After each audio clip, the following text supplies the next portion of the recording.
My very best friend.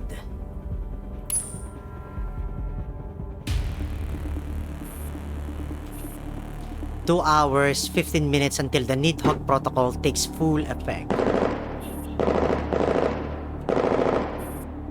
The air resounds with fierce gunfire. The number of dolls still fighting has dwindled considerably. Commander, we have confirmed the elimination of Bramed and Styx. Defy and 404 are pursuing Hepe, while Morido's whereabouts remain unknown. Defy and 404 may not be able to handle them on their own. Take several dolls to reinforce them, leave no one alive. AR team, with me. Roger. The commander unlocks the safety on their handgun while cautiously advancing toward the operating theater. On the way to there, a heavy weight still lingers in their mind. What is going on with Lunacia? Is the procedure not finished yet? The team halts just outside the operating theater, taking positions on both sides of the door. Ro looks at the commander and gestures toward the lock. The commander takes a deep breath. Their gaze sharpens, and they nod decisively. The door bursts open, and AR team storms inside. In a flash, they raise their weapons and secure the room. The moment the commander steps through the doorway, they see the face that has haunted their dreams for years.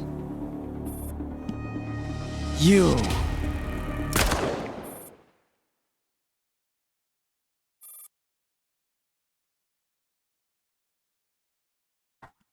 That twisted face barely manages a single word before the commander pulls the trigger. It happens in an instant. The Makarov's muzzle still smells of gunpowder. William's face is forever locked in that contorted expression the moment the shot is fired. No excuses, no hesitation. No explanations, no deception, no mourning, no repentance. No questions left to ask. No truths left to confirm. They simply aim, then fire. Nothing more. After the single shot, the commander gestures for the team to sweep the room and remain alert. Then standing before William's corpse, they aim at the heart,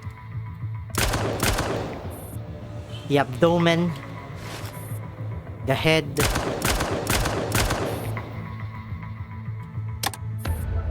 the Makarov with a capacity of 8 rounds is now empty. The slide locked back. The commander's finger remains on the trigger, pressing it again and again, as if they are still shooting William. As if killing him 1,000 times, 10,000 times, 1,000,000 times would still not be enough. Commander. Ross stares blankly, at a loss as to what to do. Commander, are you okay? She is about to step forward, but then the commander lowers the pistol and walks out. Too many have died by this hand. Too much blood has been spilled. The crimes committed, the path we have gone down because of him, allowed no room for mistakes. This is the only way the dead can be put to rest. Now the blood can finally stop flowing. Raw. We have finally taken our revenge. With that, the commander removes their cap and leaves. Ro has never seen that look in their eyes before.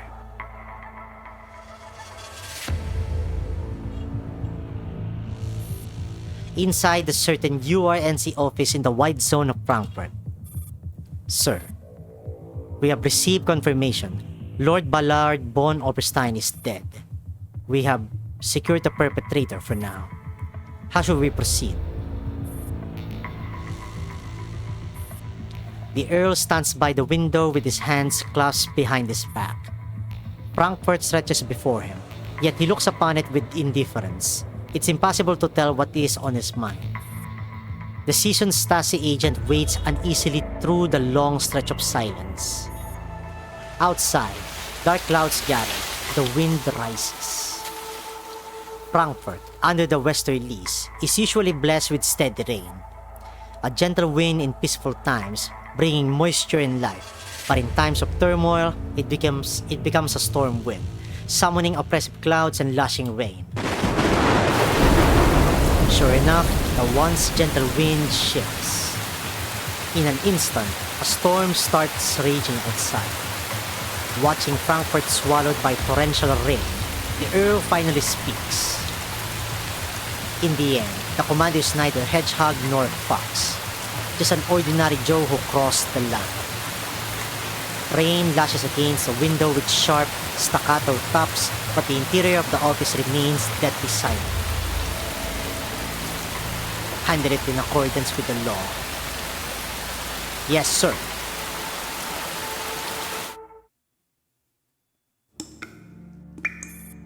In a certain prison in the white zone of Frankfurt, time stretches into something immeasurable. In the darkness, it thickens like congealing hydraulic fluid, barely flowing. The commander cannot recall the last time they saw sunlight nor the last time they spoke. Their hair is falling out in clumps. The stench of their own body has numbed their sense of smell. Their teeth are loosening, and a constant ringing fills their ears. Their reactions slow. Their eyesight deteriorates day by day. They no longer ruminate on the question, was it worth it? Because they already know the answer. It had to be worth it. That's an unshakable conclusion, one that must never be overturned. Though in prison, only the commander himself knows who truly saved Frankfurt, who deserves the Gold Star Medal.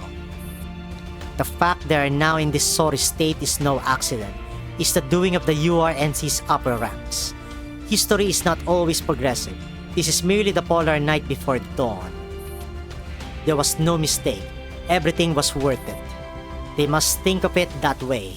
There's no other possibility. Because otherwise, there would be no reason to bear it all.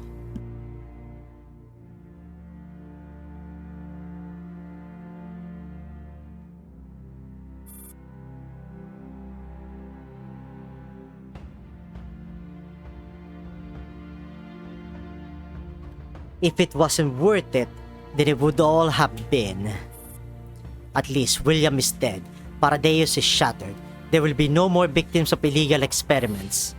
That is enough.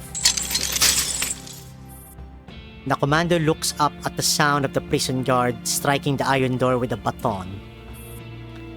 10-7-96, come get your slop. Only then does the commander register their hunger.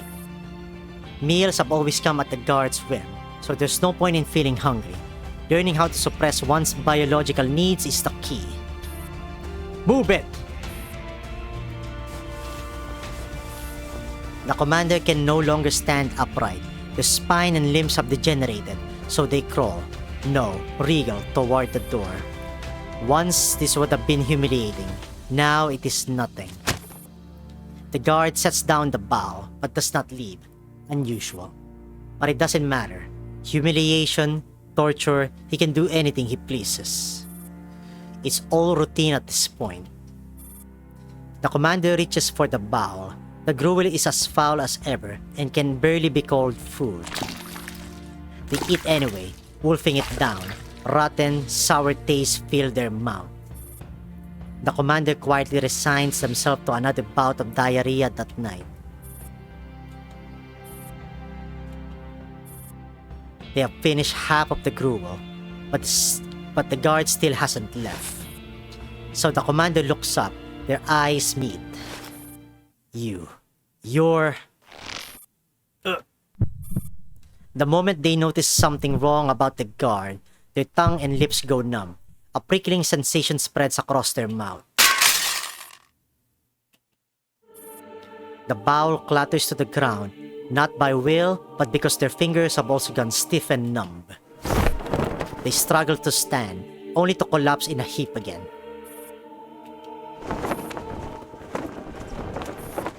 They cannot utter a sound. Their throat is thick, making it impossible to swallow.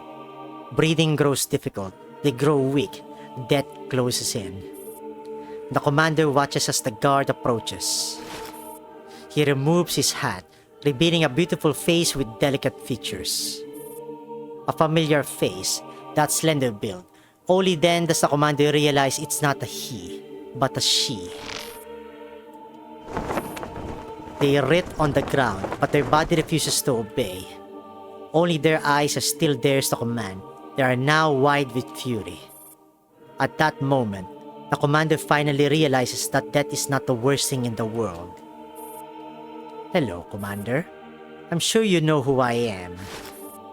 Lying on the ground, barely breathing, tears stream uncontrollably from the commander's eyes. Even with just a brief glance at their visitor, they are fully aware of the situation. Reality blurs, like a dream, like a life spent in struggle, only to end in emptiness. I came on Lord William's orders to deliver a message. Your ideals are nothing but a pitiful lie. Cling to them and drown silently in a corner. That might be a happier ending for you. Footsteps fade away. The commander's consciousness begins to unravel.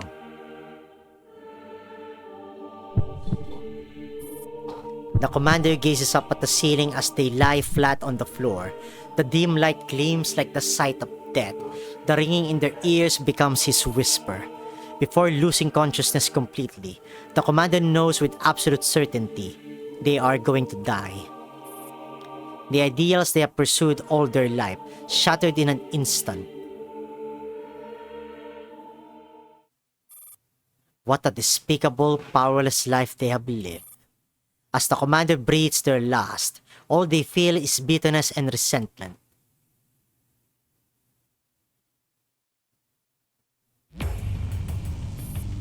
At a rendezvous point somewhere in the wide zone of Frankfurt. Frankfurt in November is never a pleasant place.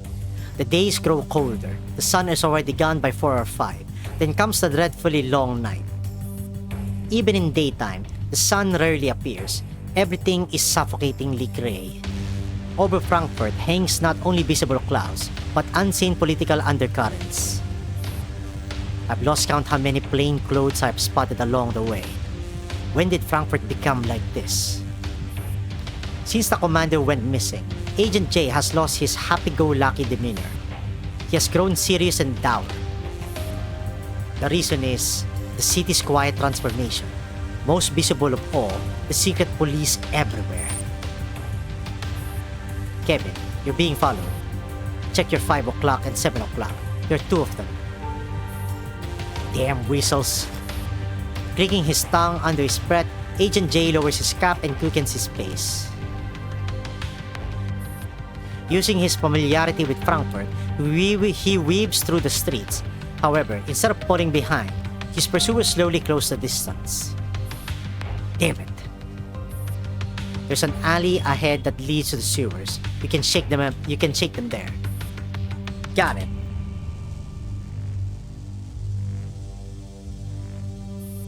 Sewers, wide zone, Frankfurt. Front left. Go straight 20 meters, then take an immediate right. Got it. Jay drops all pretense and runs at full speed through the sewers. Behind him, the pursuers do the same. At the next turn, Jay is almost overcome by despair.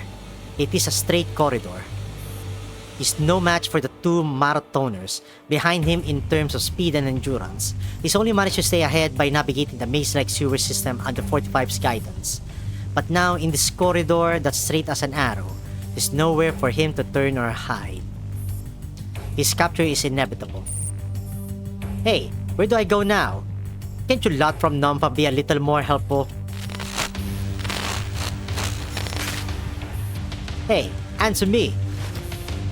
Spe, signal lost now? No choice. From here on, he's on his own. Jay glances back. The 2 figures are getting closer.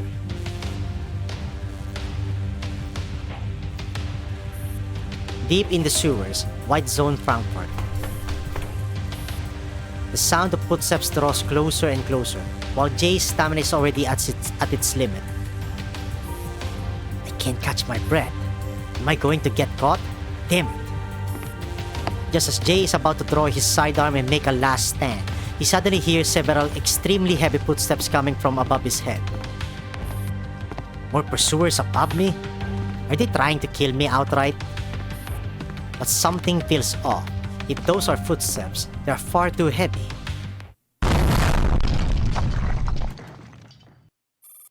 What the? A sudden deafening blast erupts, accompanied by a massive shockwave. Jay is thrown to the ground by the earth-shattering impact. What kind of power is that? Did they fire a bunker buster? Dust fills the air after the explosion. Jay looks up. Slightly ahead of him, a massive hole has opened in the ceiling. And within the endless dust, he can just about make out the silhouette of a doll. Oh.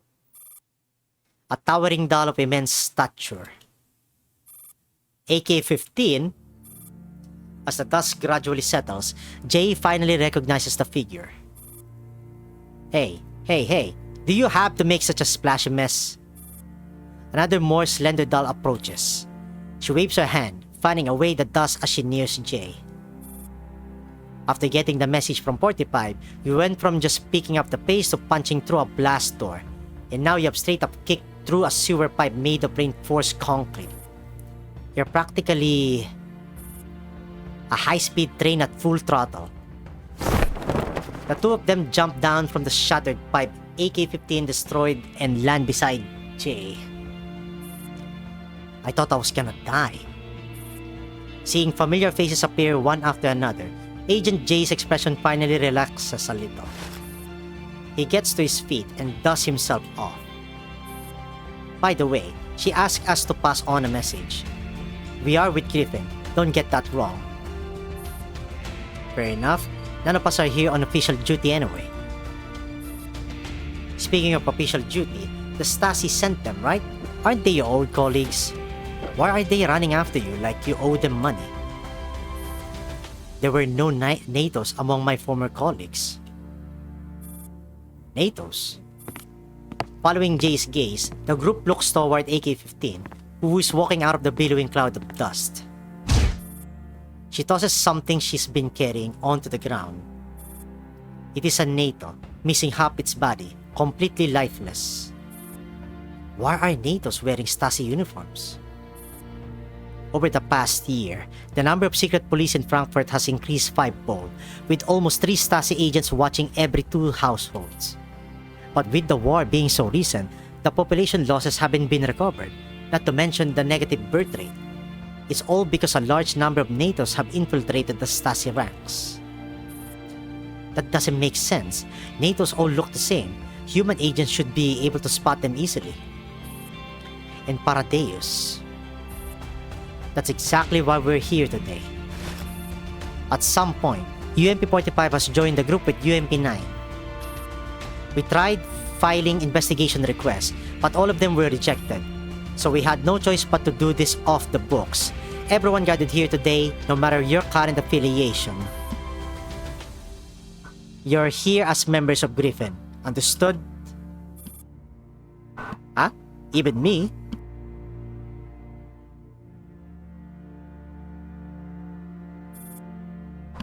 You're an honorary member. Hehe. We have made a lot of noise. Let's get out of here quickly. We can talk later. The longer we delay, the more danger the commander is in. No, our target is right here. Huh? More precisely, beneath our feet.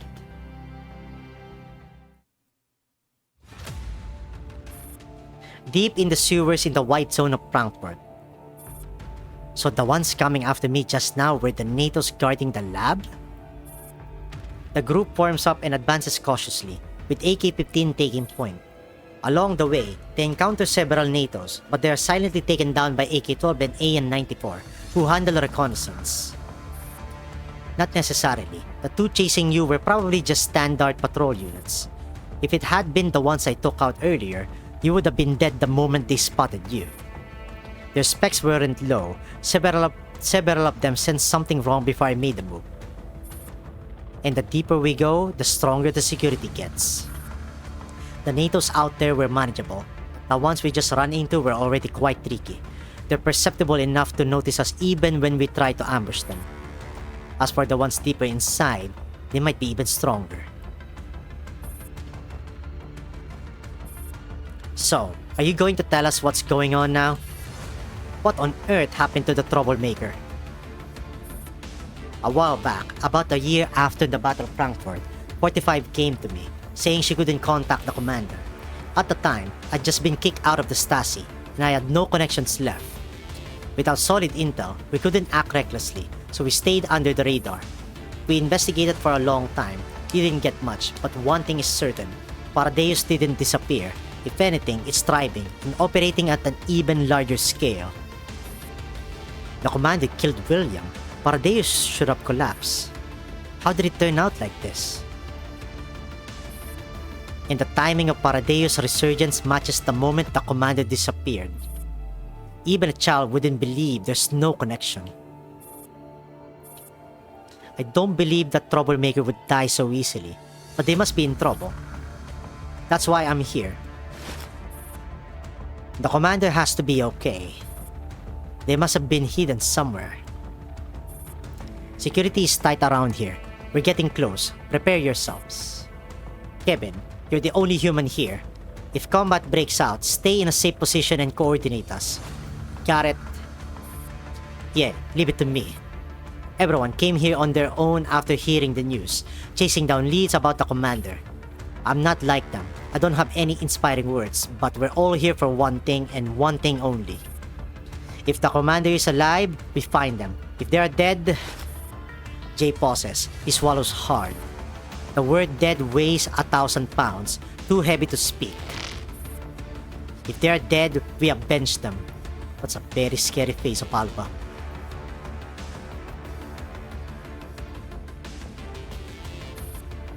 A crushing weight settles over everyone's chest. They meet each other's gaze with solemn resolve. The consensus is clear. The only path forward is to break through the fog and uncover the truth.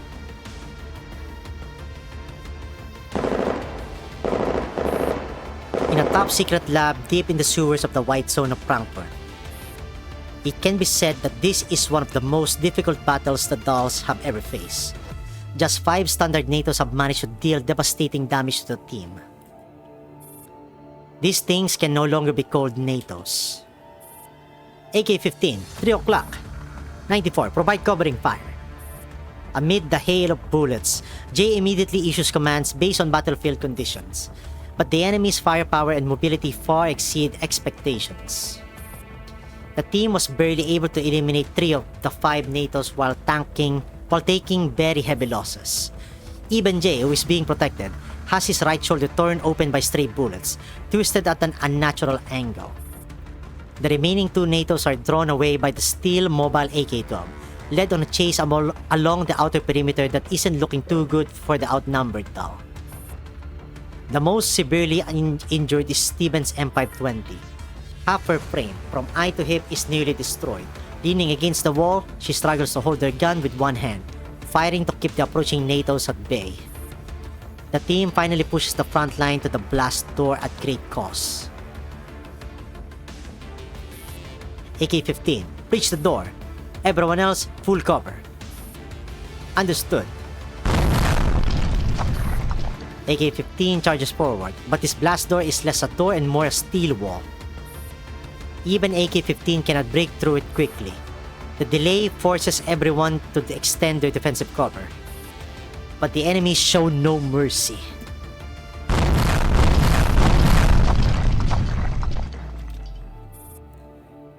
We just took out 3 and reinforcements have already arrived? What are these things anyway? Hard as alloy and fast as hell. Nobody answers her. The atmosphere grows tense. Everyone knows how this will likely end. But Steven's M520 doesn't seem to care. She forces herself upright. This might feel like some cliche movie moment, but someone still has to do it. Stevens, what are you doing? You're the most heavily injured. You can't even stand. Don't be ridiculous. Hey, high-speed train. How long do you need to break that door? 3 minutes, but I need full concentration. Got it. Take what ammo and explosives you need and leave the rest to me. The cover here won't hold much longer. If I trigger another detonation, and I can at least build you a wall thick enough to block them. We cannot beat those two monsters head on, but we can separate them. Their movements are unpredictable, so someone needs to seize the moment. That someone is me. Stevens lifts her head, her gaze sweeping across everyone. You need more combat strength. I'm no longer useful. The rest is up to you. And if you see the commander, tell them this for me. No matter what happens, I want them to live well. Don't be a soldier anymore. Stay away from danger, just be an ordinary person and live a good life. No, Stevens! If anyone's staying behind, it should be me. I can still fight. 9. UMP-9 tries to protest, but UMP-45 stops her. Hey, Miss One Eye. Drag your crying little sister out of here. You all have things to do, right? Your message has been duly noted. I'll pass it on when we see the commander.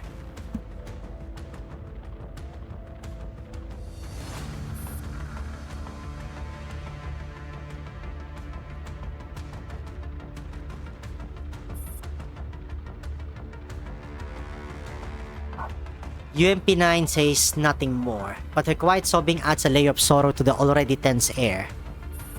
It is the moment of farewell. Everybody gives her one last look to pay their respects. Just as AK-15 breaches the blast door within the promised time frame, the two NATO's attention shifts. Stevens M520 unleashes what little firepower she has left. She doesn't land many hits, but it's enough to force them back. Eyes on me! The NATO's dodge midair, but Stevens times their movements and detonates the explosives laid earlier by UMP-45. She has their full attention now. They know that in order to pass through the breached door, they must first deal with this crippled doll. Heh, a NATO, no matter how strong, is still just a NATO. A Hume doll is superior, anywhere, anytime. In a flash, Stevens M520 presses the final switch. Steel and concrete collapse completely. Countless chunks fall, piling into an insurmountable barrier. Stevens is blown backward alongside the NATO's rushing her. The flight feels both endless and fleeting. She closes her eyes. Her life flashes by like a shooting star. Too brief. Whether it was bickering with Irma or fighting side by side with the commander, those days are undeniably resplendent, like crystal pendants on a chandelier.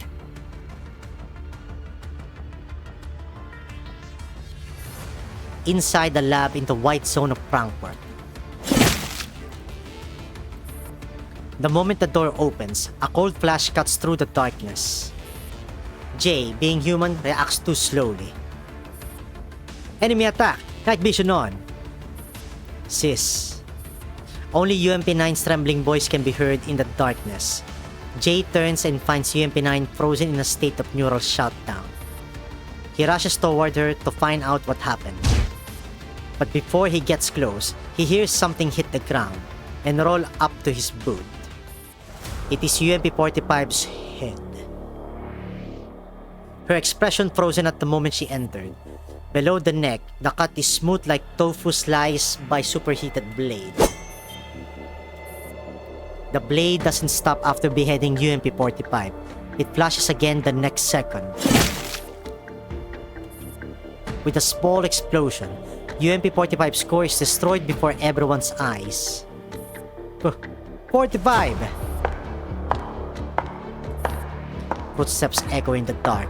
Under the faint light, Jay recognizes the figure approaching. The realization makes him freeze.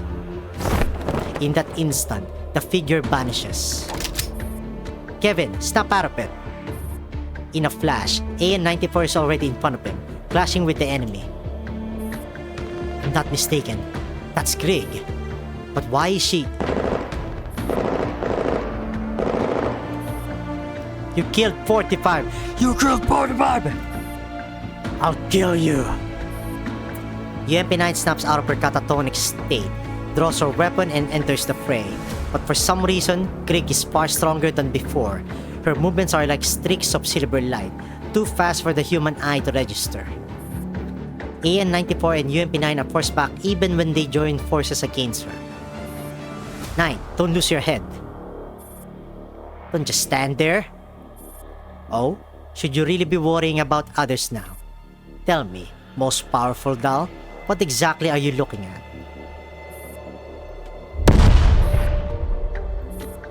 First comes a sonic boom that nearly deafens Jay. Then a massive explosion shaking the entire lab. Jay's eyes doesn't even catch what just happened, only the aftermath. Turning back, he sees a slender figure standing before a shattered wall. A figure that's tall, thin and frail, almost like a reed. Yet that very figure is effortlessly gripping AK-15 by the throat with one hand.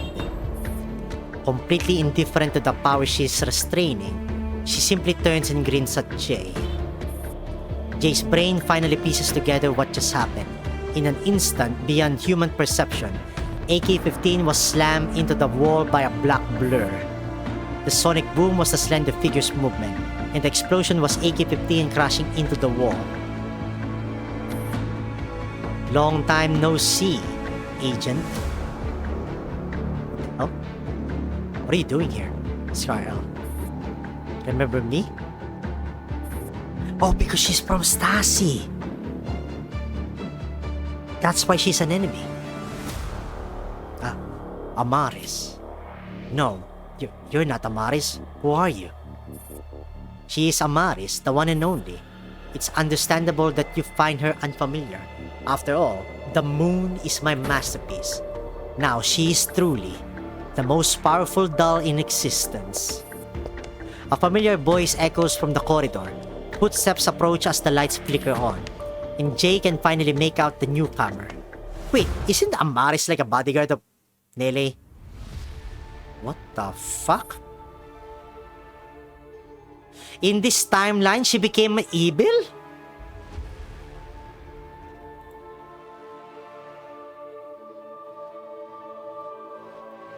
Gee, she is terrifying. He is speechless. He simply cannot wrap his head around everything he's just witnessed. Long time no see, Kevin. I hope you have been well. She peers at Jay like a vulture eyeing a fresh carcass. Jay has never seen Nelly smile like that before.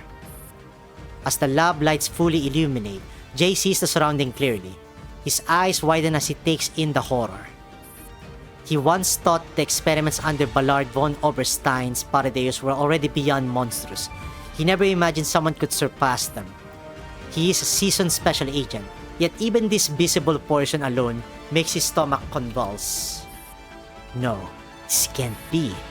How could this be? Impossible. I don't believe it. You're lying. You've got to be lying. This was all you?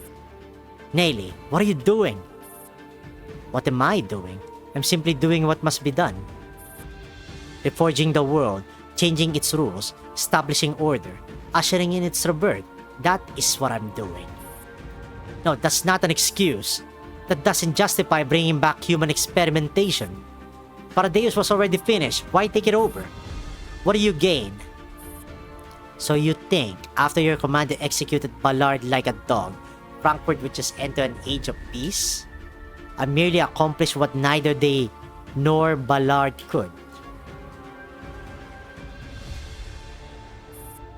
Father, should I kill this human? Footsteps close in from behind. Agent J turns to look and sees Krieg, her face cold and impassive. She drags two broken dolls forward, AN-94 and UMP-9, judging from the clothes. Then she tosses them down like trash at Jay's feet. 994. That's not really necessary, is it? Our dear Kevin here is all alone now. There's not much he can do anymore. Oh, and that little flea outside, the one who likes jumping around and can turn invisible, I caught her too. 2 more badly mangled doll frames hit the ground. Task Force Defy Squad 404 are all wiped out. Mission failed. Jay collapses to the ground. He cannot process any of it. After a long silence, he stares at the now unrecognizable Nelly. This Greg and those enhanced NATOs outside. That was all you? Just a trivial bit of work? Miss Stuck, what the hell are you doing? Did you kill the commander too? Unfazed by Jay's wrath, Nelly just sighs and steps closer. Under the cold light, her lab coat looks like a Reaper's cloak. After Ballard died, the Earl found me and showed me the truth of the relics. Only then did I realize how ignorant I had been. The power of the relics is the key to opening the new world. Relics, relics, relics. So you're just another lunatic driven insane by them. I've got nothing to say to you. I just hope your research kills you halfway through. Take your new world and go to hell. In that case, there's nothing left to discuss. Since you're an old friend, I was going to let you off. But you have made too much noise. I have to do something or the Earl would demand an explanation. She smiles and pats Moon on the shoulder. I will leave it to you. Make it clean. Sure thing. Nelly walks away, with Greg following in her wake. Only Amaris remains. She approaches him slowly. Don't worry, Kevin. It's just a flick to the head. It won't hurt. Jay glares at the doll, but she simply grins, raising her thumb and middle finger. With the crisp sound, blood and brain matter explode against the wall, blooming into a grotesque flower. A gob of brain tissue flies far towards the earlier blast site. Finally, it lands onto a torn piece of pink lace. Bad ending number 3.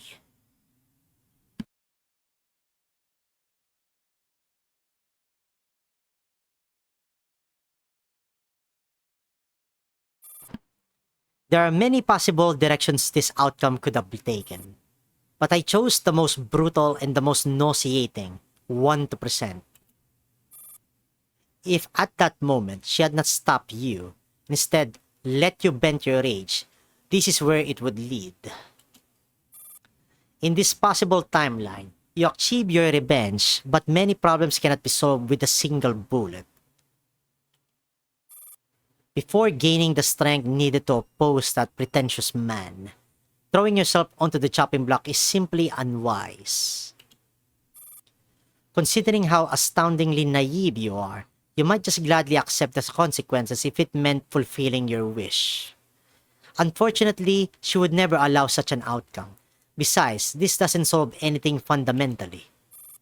Without proper guidance, the purer an ideal is, the more easily it gets twisted into something unspeakable. Such is the terrifying nature of ideals. They are a double-edged sword. To flip the board, you must first step off it. To fight a lion, you must borrow the strength of a bear. Roar.